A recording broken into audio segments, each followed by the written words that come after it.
100 years ago, we used to have breakfast with our families. We'd exchange in conversations. We'd walk to work, right, or commute to work. We'd engage with 24 people in the workplace. We'd come home, we'd have tea with our family, and we'd go to bed.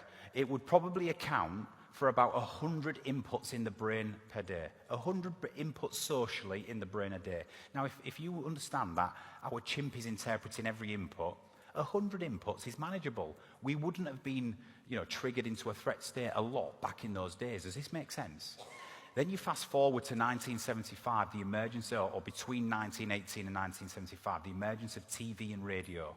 We now started to not only have first-hand information in the brain, right, but we could consume information from TV and radio on world events, which meant that our inputs into the brain jumped to about 1,000 inputs a day. So that's tenfold. All of a sudden now we've got all these other stuff that could trigger a threat state in us coming into the brain.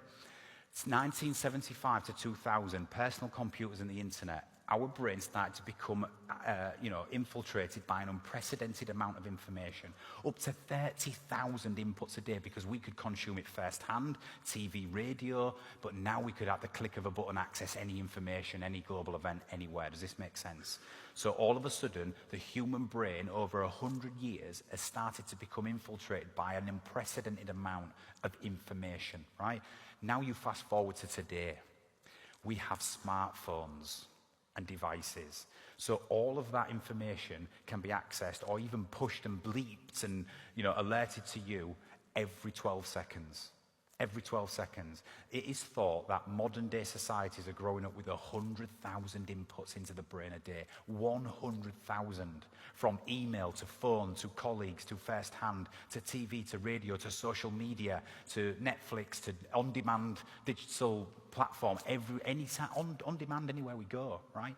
100,000 inputs a day. It's enough to fill a modern day computer in a week, and we process that a day in our brain, right?